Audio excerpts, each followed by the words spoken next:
After the success of my first ever Hardcore Nuzlocke and Soul Silver, I'm completely addicted. 3rd generation Pokemon is by far where I spent the most time. Many years later, I think it's time to return with Hardcore Nuzlocke rules in Omega Ruby. I'm your host and friend, the TRC. As with every Nuzlocke, together we're going to experience the ridiculous moments and crazy luck that only a Pokemon game can provide. For those that are unfamiliar with a Hardcore Nuzlocke, here's the main self-imposed rules we'll be playing with. If a Pokemon faints, it must be released at the soonest possible time. We can only catch the first Pokemon we encounter in a route or area. Our Pokemon must be under the level of the next gym leader or final Elite Four member's ace. The item menu may not be accessed in battle. The set battle mode must be used at all times, and we'll be adding no use of Mega Evolutions for this run. You can find the rest of the rules in the description below. We start our journey awakening in the back of a moving truck, after needing to abandon our home due to the effects of global warming. After getting settled in our new home, we hear shouting from beyond the tree line. On further investigation, we find Professor Birch being chased by a Pokemon. Sad to think the most celebrated Pokemon professor in the region wasn't aware of a Poochyana's natural behavior in the wild. To save Professor Birch, we enlist his Mudkip and force it into a battle to the death against Poochyana. After saving his life, Professor Birch takes us back to his laboratory, where he offers us the Mudkip that we used to rescue him, who we named Skippers. Professor Birch then requests our help finding his missing daughter, who should have been home by now, worried she may have also come under attack by a single Poochyana. We head to Route 103 and find Professor Birch's daughter, who introduces herself as May. She explains that she just wants to finish categorizing this route before she heads home, then challenges us to a Pokemon battle. We easily get the knockout with Skippers, thanks to the extra level we picked up and by mashing the tackle button. We both head back to the laboratory, where Professor Birch presents us with our own Pokedex for bringing May back safely.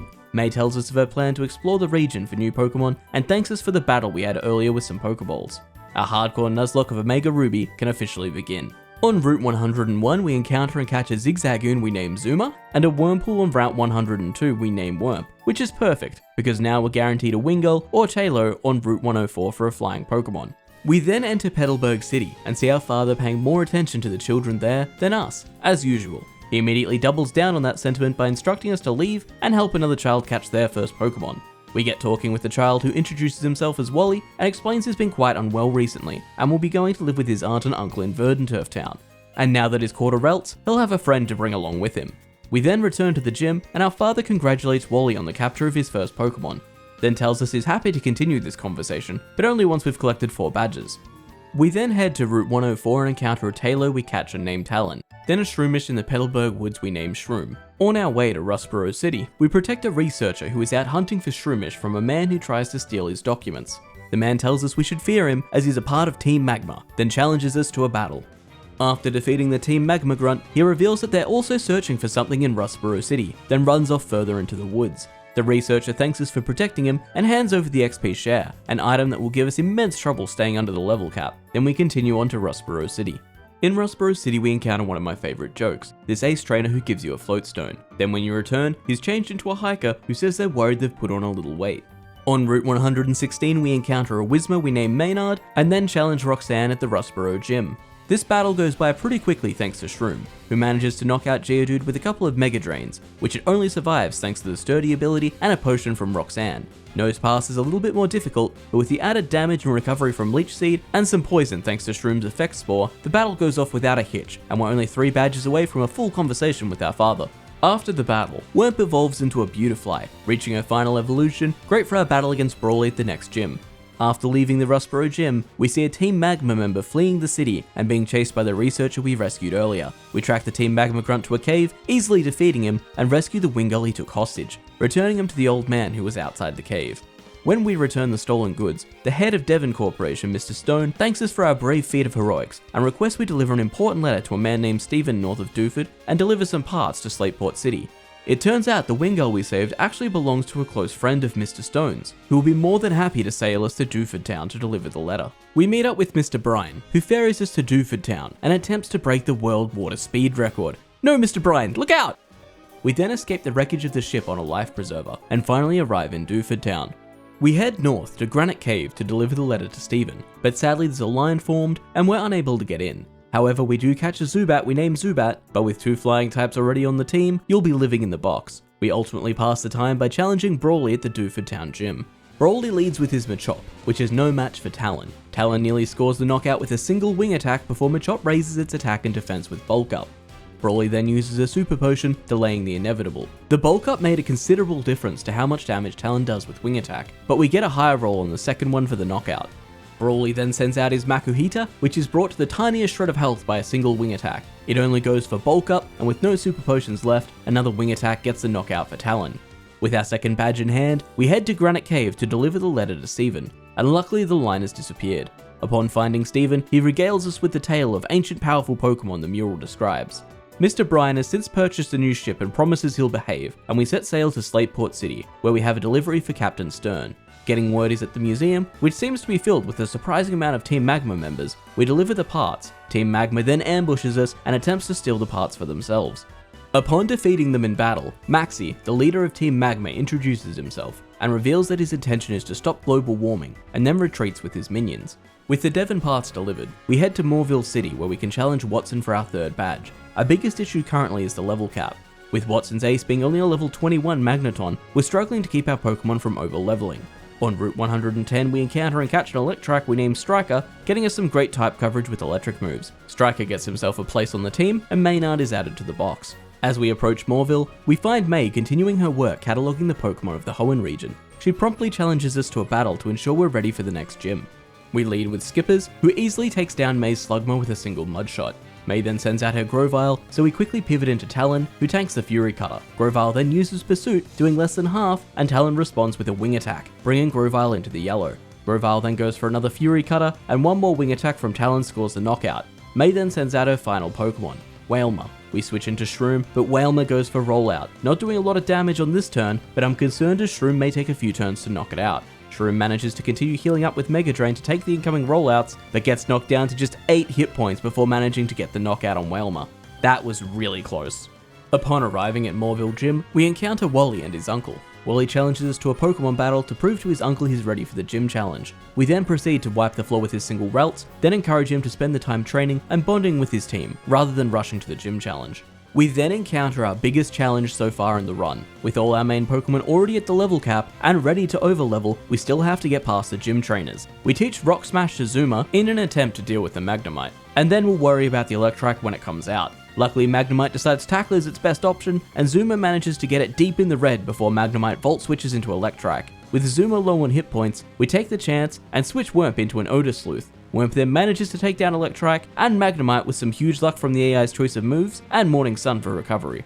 With the gym trainers defeated, it's time to challenge Watson, and Skippers is the perfect Pokemon for the job. Watson leads with his Magnemite, which survives a Mud Shot due to its Sturdy ability before going for Tackle. Watson then uses a Hyper Potion, and Sturdy again prevents the knockout from Mud Shot. With Watson out of Super Potions, another Mud Shot is all it takes to score the knockout. Watson then sends out his ace Magneton, which uses Magnet Bomb for minimal damage on Skippers. Skippers responds with a Mud Shot, and without Sturdy, Magneton goes down in a single hit. Out comes Watson's last Pokemon, Voltorb. Voltorb outspeeds and goes for Rollout, again doing minimal damage before Skippers knocks it out with a single Mud Shot. Just like that, we've earned our third gym badge. We then encounter a Meryl we named Floaty on Route 117, a Geodude we named Dude in the Rust Turf Tunnel through Rock Smash, and a Numel we named Numas on Route 112. We then encounter and catch a Grimer we named Grimy in the Fiery Path. Both Numa and Grimy are added to the team. During the battles and encounters towards Felibor Town, Talon evolves into a Swallow, and Shroom evolves into a Breloom. We encounter a Sandshrew on Route 113, which we catch and name Sandy. Sadly, you'll be living in the box for now. We then get challenged to battle against a trainer, who leads with an Arena Trap Trapinch against Striker. Unable to switch out, we have to just watch the horror unfold as Striker is killed by a single dig. Goodbye, friend. Once we reach Felibor Town, a panicking May pulls us aside and tells us that Team Magma have kidnapped a scientist from town, and decides it's up to us to pursue them to Meteor Falls and defeat them. On the way, we encounter a Zangoose on Route 114, which we catch and name Floof. During a battle with another trainer, Aaron uses Roar to switch in Beautyfly. Thinking we'll just two-shot it with Air Slash for the knockout, Aaron scores a critical hit on Rock Tomb, killing our Beautyfly. You will be missed. We then catch a Solrock in Meteor Falls we name Hot Rock, who is added to the team, before challenging Team Magma alongside May to rescue the scientist. One of the Team Magma members introduces himself as Admin Tabitha, who threatens to call our parents and tell them he's caught us smoking if we don't walk away. In battle, the coughing just straight up explodes, and Numa collaterals May's Slugma.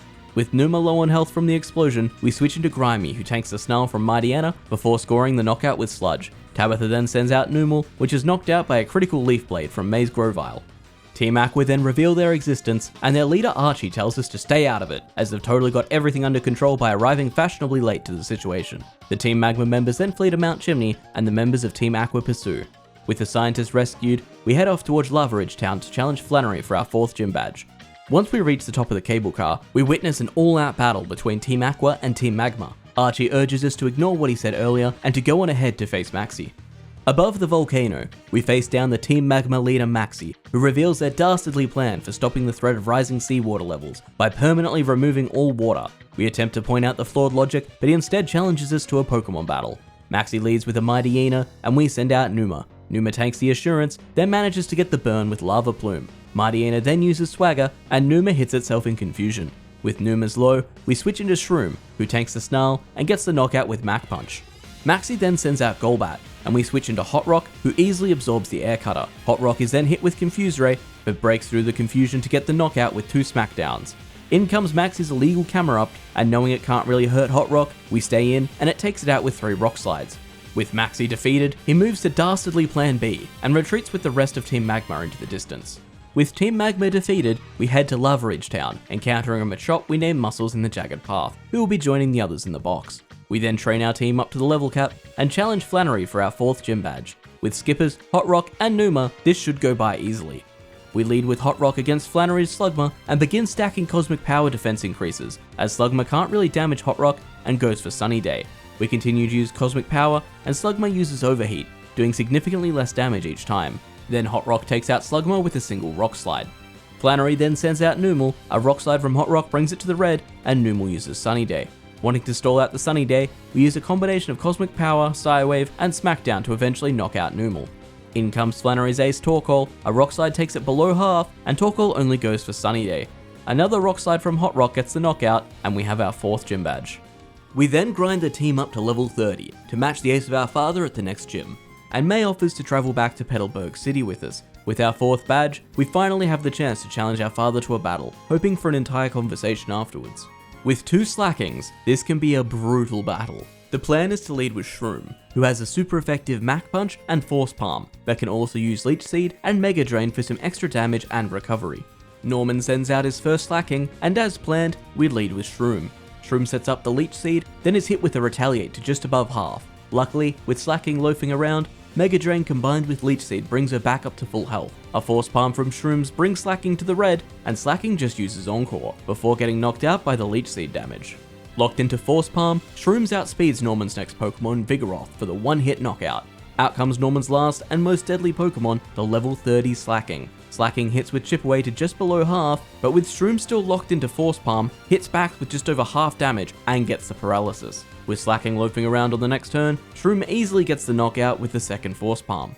With that, we're awarded our 5th gym badge by our father, and we have the longest conversation we've ever had as he explains the benefits of our 5th gym badge. Sick of standing there in silence? We then head off towards Fortree City with Wally. On our way to Fortree City, we run into Steven again, and one of the region's legendary Pokemon approaches us for help. We ride Latias to a secret island where a Team Magma Grunt and a Cyborg running on Windows 98 is attempting to capture Latios. We defend Latias by challenging Team Magma to a double battle. Steven easily defeats the Coughing with a single Zen Headbutt from Matang, and 2 Surfs from Skippers defeat the illegal Camerupt Maxie seems to be handing out cheat codes for.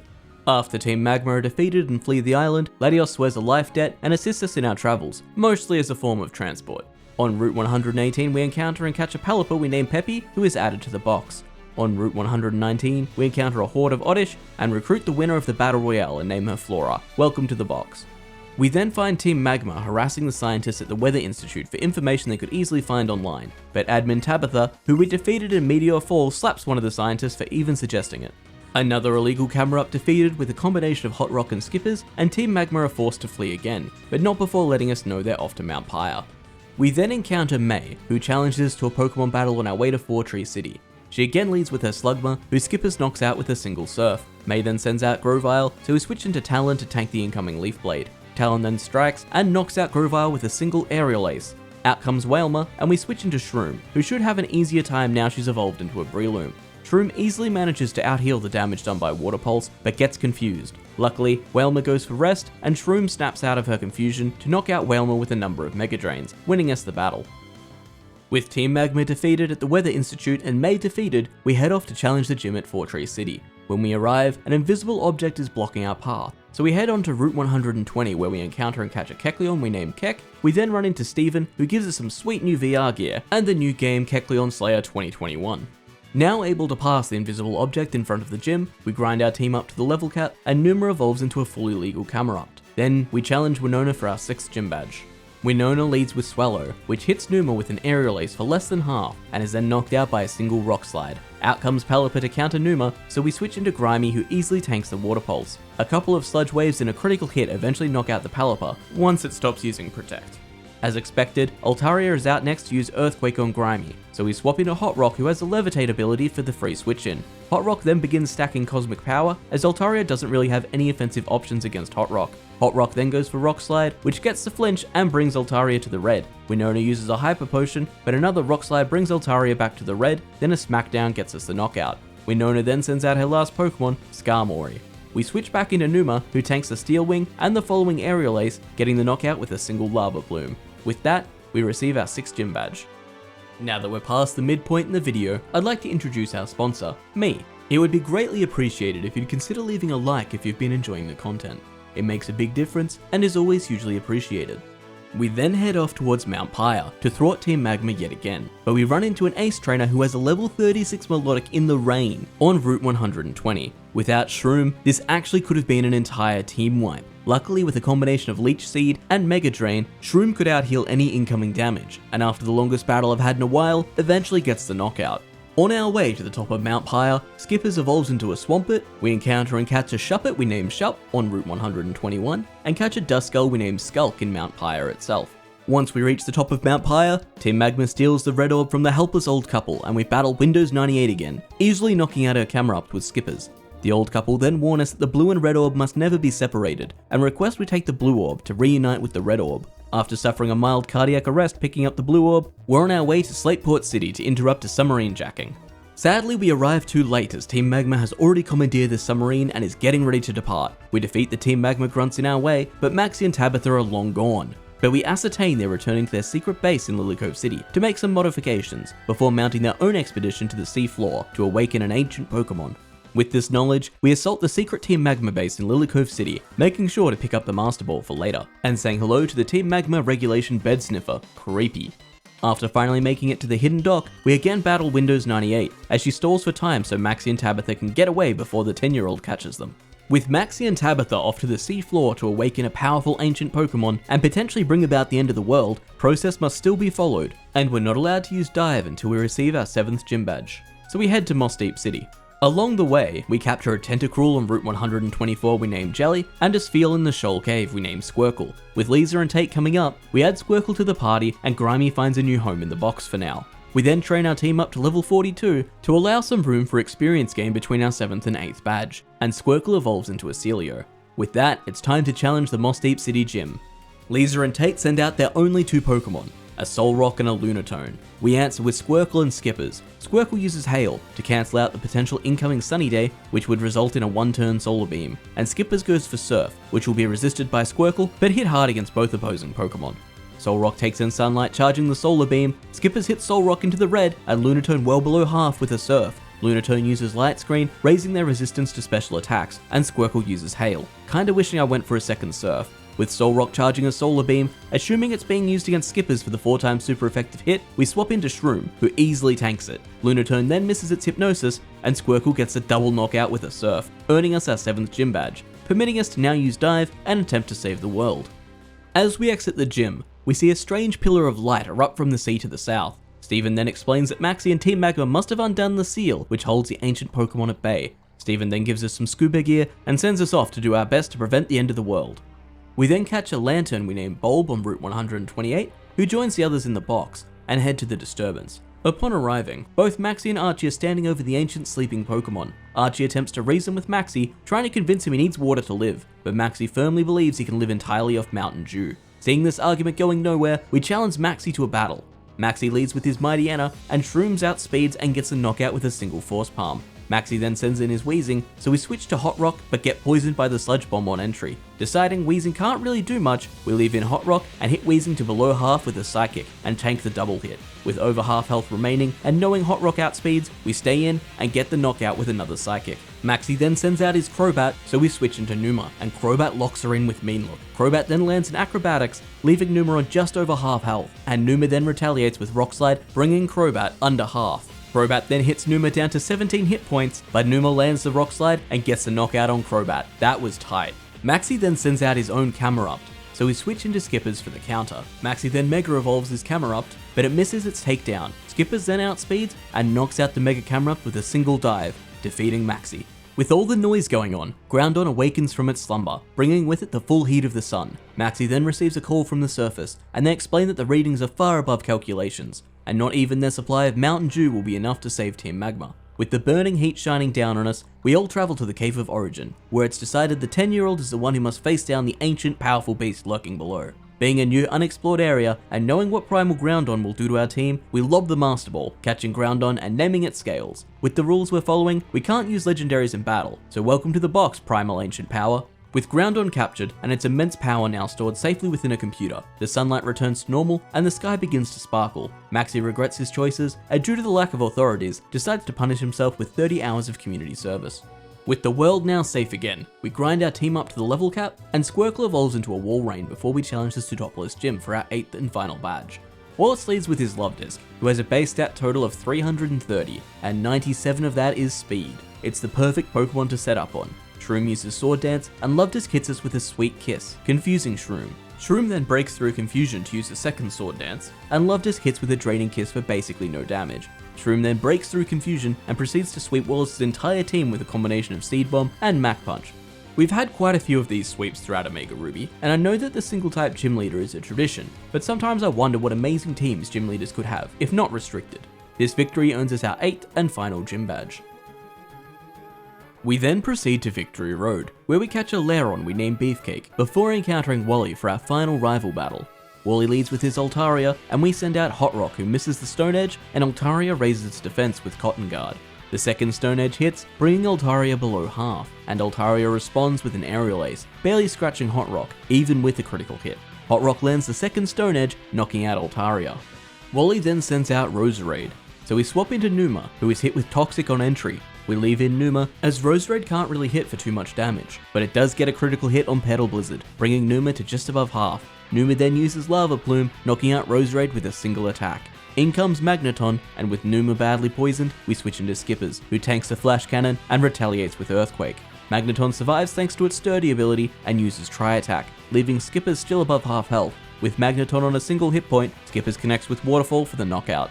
Wally then sends out his Delcatty, and we switch into Shroom, who dodges the Sing upon entry and then gets the knockout with Force Palm. With one Pokemon left, Wally sends out his Gallade, and we switch into Hot Rock. Wally then Mega Evolves his Gallade, but Hot Rock tanks the Psycho Cut and manages to get off 2 Stone Edges, bringing Mega Gallade to less than half health before we switch into Squircle, who is hit to just above half by a critical hit Slash. With enough health to withstand another critical hit, Squircle fires off an Ice Beam, knocking out Mega Gallade. With the battle over, Wally thanks us for the battle, and for encouraging him to become such a strong trainer, even though he's still got work to do. With our last rival battle complete, it's time for the Elite Four. We grind up the team to level 53, allowing for experience gain by the time we reach Drake, and evolve Grimy into a Muck, do some general powering up with TMs, and ready ourselves for endgame. We have a strategy prepared against everyone except the champion, but let's see if we make it that far first. We challenge Sydney, first of the Elite Four, who leads with his Mightyena, and we send out Shroom. Expecting the swagger, we've given Shroom a Persim Berry to hold for the free attack increase. Shroom outspeeds and uses Sword Dance, and Mightyena uses Swagger. Perfect. But it misses. Hoping Mightyena will go for the Swagger again, Shroom does an additional Sword Dance, and Mightyena goes for Swagger again, raising our attack further, and the confusion is then cured by the Persim Berry. Strategy complete. Shroom then sweeps Sydney's entire team with Mach Punch, besides of course the fake out from Shiftry. Next up is Phoebe, and we've prepared something special. We've taught Dark Pulse to Grimy, specifically for this matchup, and given her a metronome to hold. Hopefully Grimy can tank enough hits to get some powerful Dark Pulses going. Phoebe leads with her Duscalops, and we send out our specialist for this battle, Grimy. Grimy outspeeds and hits first with Dark Pulse, bringing Duscalops under half, but it uses Confuse Ray. Grimy then hits itself in confusion, and Dusclops uses Future Sight. That'll be annoying in a few turns. Grimy then connects with a Dark Pulse, getting the knockout on Dusclops. Phoebe then sends out her Banette, who may have Psychic, but Grimy should be able to tank the hit. Banette outspeeds and uses Grudge. Bugger. Grimy breaks through the confusion and scores a knockout with Dark Pulse. There goes that strategy. Grimy then takes a Future Sight attack, but stays above half. In comes Sableye, which gets the flinch with Fake Out. Grimy then snaps out of its confusion and lands a Gunk Shot, bringing Sableye to under half, but Sableye retaliates with Foul Play, bringing Grimy to just 8 hit points. That was close. We switch into Squircle, who tanks the Foul Play, then outspeeds to get the knockout with Surf. In comes Phoebe's ace, Duskgnaw. We stay in with Squircle, who brings Duskgnaw to just over half with Ice Beam. Then Duskgnaw uses Ice Punch, barely damaging Squircle. Squircle then fires off another Ice Beam, bringing Duskgnaw to a slither of health. Then Duskgnaw hits with Fire Punch, again doing barely any damage. Phoebe then heals Duskgnaw with a full restore, and Squircle fires off another Ice Beam, bringing Duskgnaw to just over half again. Worrying about the potential Thunder Punch, we switch into Skippers, who takes next to no damage from the Fire Punch. Skippers then uses Surf, and brings Duskgnaw back to that slither of health, but it only uses Hex, and one more Surf from Skippers knocks out Duskgnaw, winning us our second battle of the Elite Four. We challenge the third member of the Elite Four, Glacier. Our plan is relatively similar to what we did against Sydney. Glacier sends out her Glalie, and we leave with Shroom, who sets up with a Sword Dance ready for the sweep, and Glalie only goes for Hail. With the Sword Dance complete, Shroom manages to outspeed her entire team and get the knockout on every single Pokemon with a combination of Force Palm and Seed Bomb, only taking damage from the Hail. Easy. For Drake, we taught Ice Beam to both Skippers and Squircle, so as long as they can tank the hits, as we're expecting the majority of Drake's team to outspeed, the battle should go by smoothly. Drake then leads with his Altaria, who only goes for Cotton Guard before a single Ice Beam from Skippers takes it out.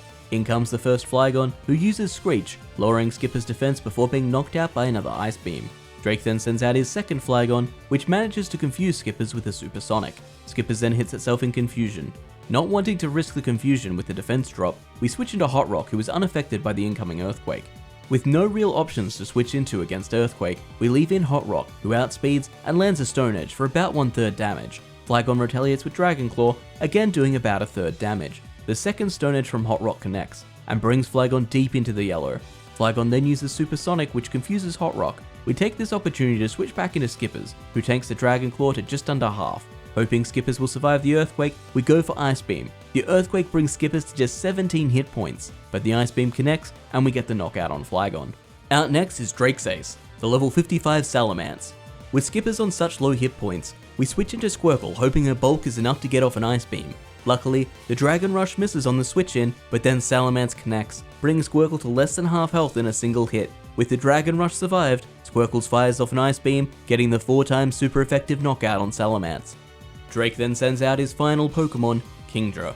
With Squircle low on health, we switch into Grimy to tank the hit and use her massive bulk to overcome Kingdra. However, on the switch in, Kingdra goes for Yawn. We decide to leave Grimy in, who easily absorbs the hit from Surf, then fires back with a Gunk Shot, bringing Kingdra to well below half, before falling asleep. We then switch into Shroom, who tanks the Surf and scores a knockout with Mach Punch. Onto the champion. Upon arriving in the champions room, it is revealed Steven was the champion all along. Game changer. We then begin the battle that stands between us and success. Skarmory uses Aerial Ace, doing 1/3 damage in Numa's response with the Flamethrower, only missing the knockout due to Skarmory's sturdy ability. Steven then uses a full restore, but Numa gets Skarmory back to the red with a single hit. Skarmory then uses Spikes before a single point of damage from Numa's Flamethrower gets the knockout.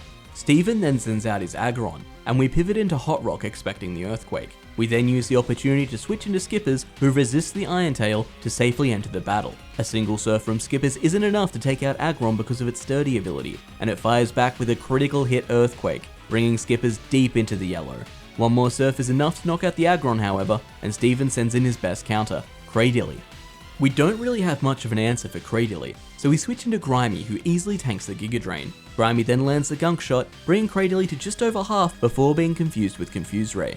With such a strong bulk, we leave Grimy in, who breaks through confusion but misses the Gunk Shot. Cradily then uses Ancient Power, not doing much damage and also not getting any boosts. Grimy then hurts itself in confusion and is hit by another Ancient Power.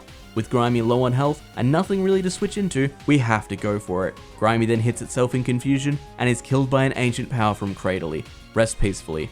We switch into Numa, who outspeeds and gets the knockout with Earthquake. Out comes the Claydol, which I'm not too worried about. Claydol uses Light Screen, and Numas uses Yawn before we switch into Hot Rock expecting an Earth power. With the free switch in, Hot Rock begins using Cosmic Power, raising its defense to stall out the Claydol in an excruciating battle where we miss more Rock Slides and Stone Edges than I thought was possible, and a full restore from Steven runs Hot Rock out of power points and we have to switch. We send out Squircle, who easily tanks the extra sensory, then outspeeds to get the knockout with Surf. Squircle then outspeeds the Armolder and gets the knockout again with Surf. Then in comes the real challenge, Steven's Mega Metagross. Hoping that Squircle can tank a hit, we go for Earthquake, but Mega Metagross hits with a Giga Impact to knock out Squircle in a single hit. Your sacrifice will not be in vain. Knowing that Mega Metagross has to recharge, we send out Numa, who manages to get the Yawn, before being completely annihilated by another Giga Impact. This battle has been rough. Knowing we have a few turns to set up, after much debate, we switch into Shroom, who sets up using 2 Sword Dancers. Then I decide we can't risk it anymore and go for the Mach Punch. Mach Punch connects, doing less than half damage, but Metagross stays asleep. We then land a second Mach Punch, bringing Metagross deep into the yellow, but it wakes up and knocks out Shroom with a single Zen Headbutt. But in his dying moments, determined for the battle to be won, Shroom's Effect Spore ability activates, paralyzing the Mega Metagross. With Mega Metagross paralyzed and on low health, we switch into Skippers, who survives the spikes, outspeeds thanks to the paralysis, and gets a knockout with Earthquake, winning the battle against the champion Steven, completing our Hardcore Nuzlocke of Pokémon Omega Ruby. We lost a lot of friends, some thanks to critical hits, and others to my lack of knowledge or tendencies to take the risk. Doing more research to avoid trainers with Arena Trap and other static hurdles would have greatly benefited this playthrough, but in the end, it's all hindsight for another run. If you've made it this far in the video, I'd like to thank you for spending your free time here with me. If you've enjoyed the content you've seen, I'd appreciate it if you'd consider leaving a like to help a new creator with the YouTube algorithms. It may not seem like it, but your support through a like makes a big difference. I am the TRC, and I hope you enjoyed our journey through Pokémon Omega Ruby.